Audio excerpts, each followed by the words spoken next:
Hey, people. This is Regina. It's an ancient word, and it means the queen, the reigning queen.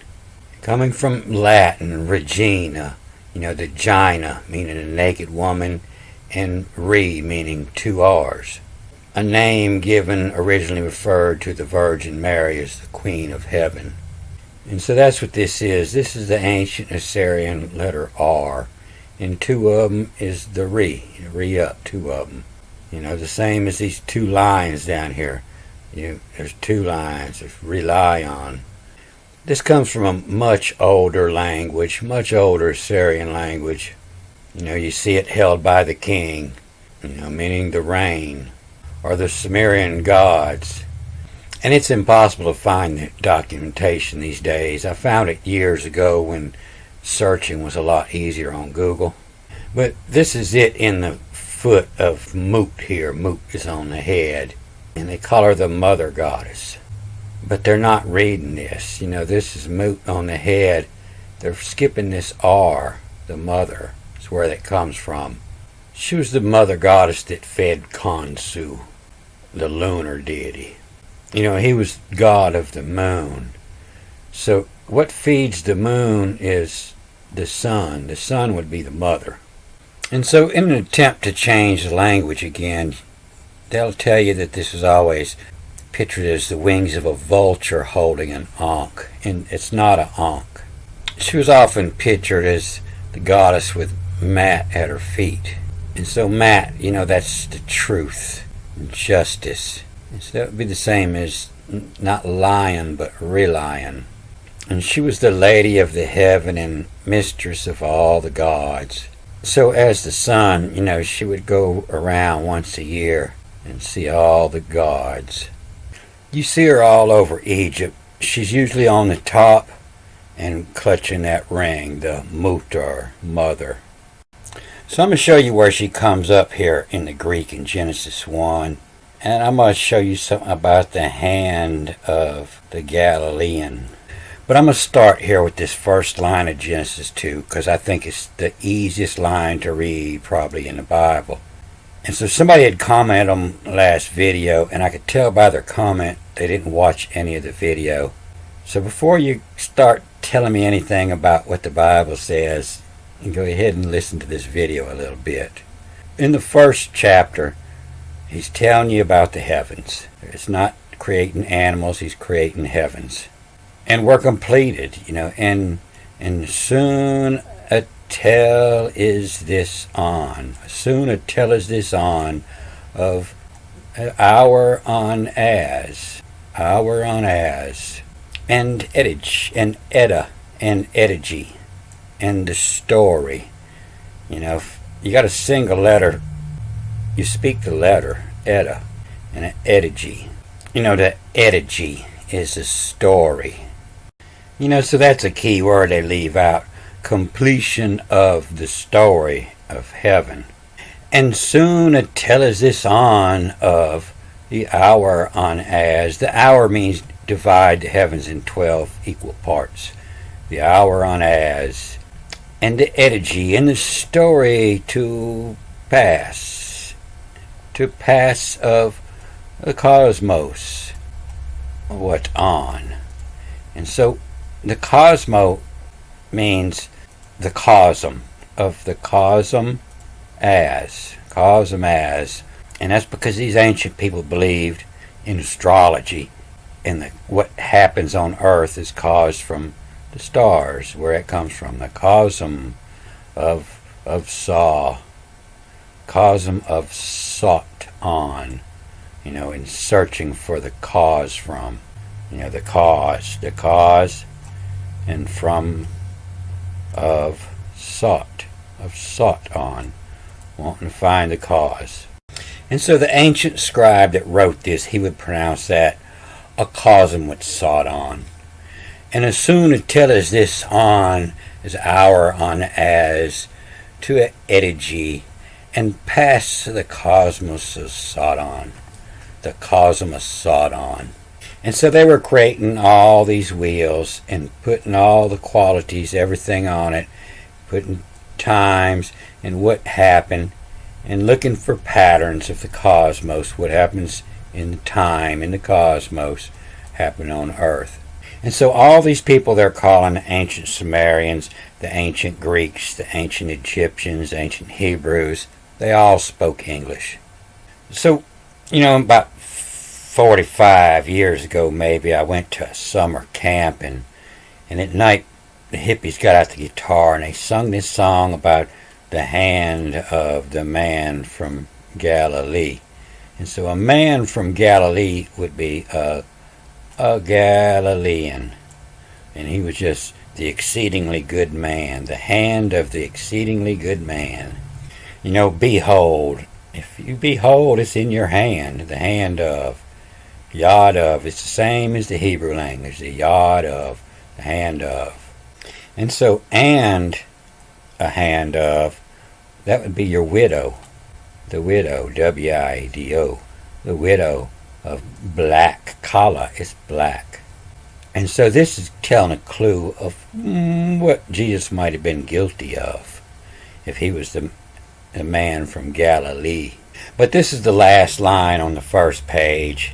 And like I say, if you read it, then you go up and read the top. It makes better sense if you can get this. But you've already got an idea of what you think this chapter is about. And it's harder to see, but it's not what it's about. But I've been looking for the place where it says that I'm not supposed to tell what I know. And that's pretty much what this says. And it's and hiding. If your buddy is wider than you, to widen, they might not see you. You might be hiding. And hiding it has to font. A font, your symbol. And hiding it has the font. They never want anybody to know their name. And as in the AE reading is ES, as expose, and expose, to reveal. And the hiding it has to a font as expose. To expose, to reveal the truth. And so Kala, meaning time or death or black. And they're getting this good from the god Nu. When he renewed, he brought all the black soil back into Egypt. And that was good. But it was the time of death, that brought the Nu. And so what this is saying is, the third letter, A-B-G, is also pronounced as a C. And that's why you hear them talking about the Galilean, because they didn't know to pronounce that as the C. It's the A-B-G, G for camel. It's your transportation, your car. So wherever this word Galilean come up, they were reading it wrong. It's the Kala. And this word I'm reading is expose because this A-E, was the god Ash. And replace it with the E-S. But this is coming from the base word of the effigies, and that's the representations. An effigy, a sculpture or model of a person. Something to represent him to stick your needles in, to set it on fire. And so when it says he made, that's where that's coming from, is the effigies. He made a resemblance. But this is to expose. It's been effigies all the way through here. Now it's to expose. And hiding it has to the font as expose. To hand of call Alion. To call Ali. The ancient name mean high, highly regarded. Ali. That's where they're getting that exceedingly good. And to call highly on. And the Yah is your right hand. And the wedge, the W-E-G, and the wedge, and the N-E is becoming the bet, the Hebrew bet, which could be a B or a V, and that's why that N looks like our V today, because when it comes before the E, it is a V. And the wedge in it to the spear. Everybody gets a wedge of the spear. All the gods get a wedge.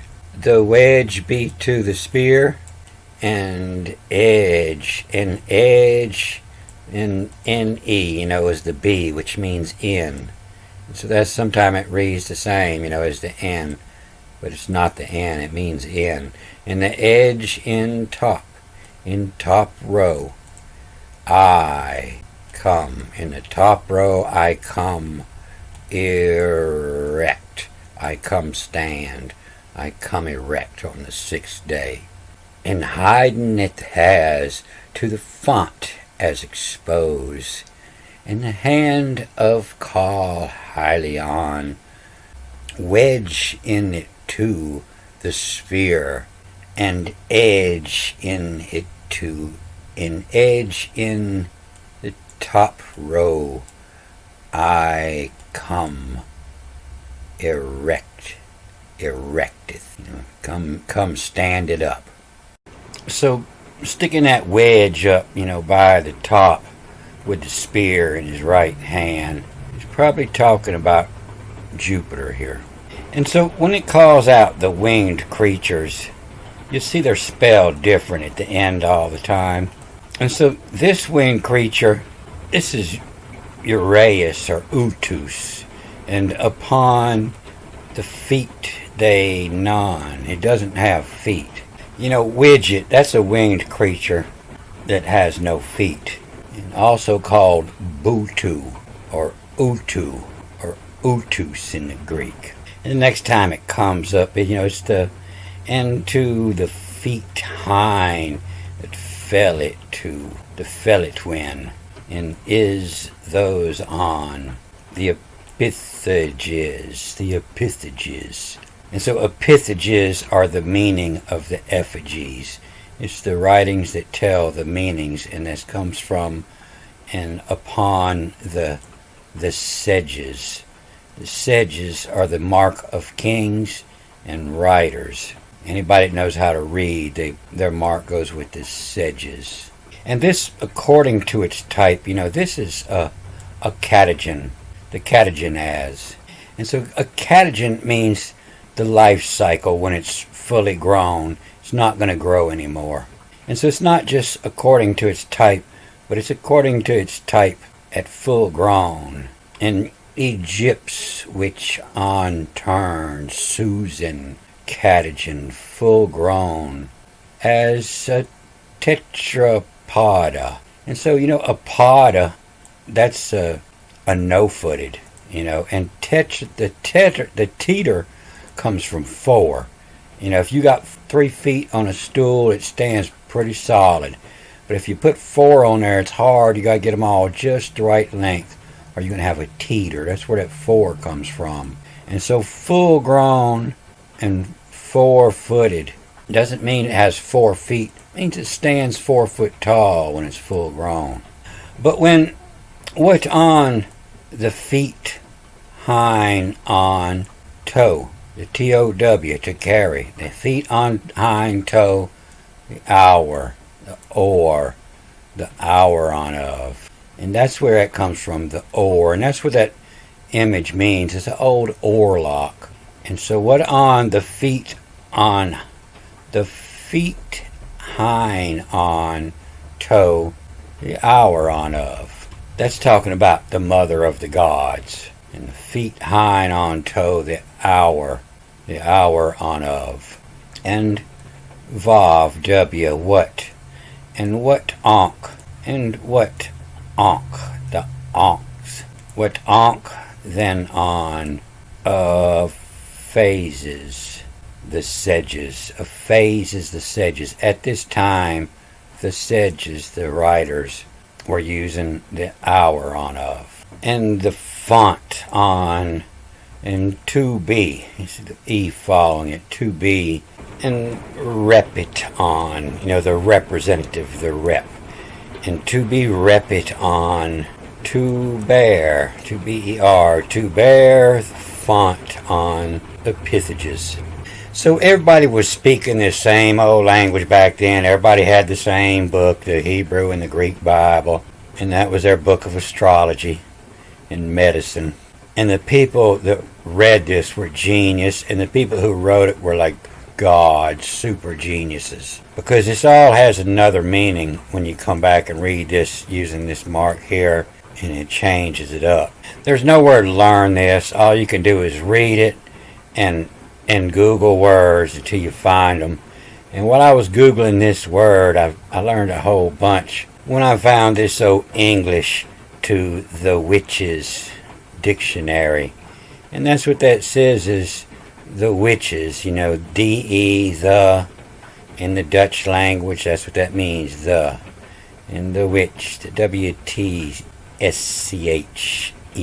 the witches. And you see this old Dutch word for dictionary, it's the word, the W-R-T, T or D, either way. The word, or in B, in which, the word or in which. From English to Dutch, the word or in which. And so when I found this, I found the word for the Philosopher's Stone. And I learned a lot when I found that. But that'll be the next movie. I'm going to cut this off here. Good day.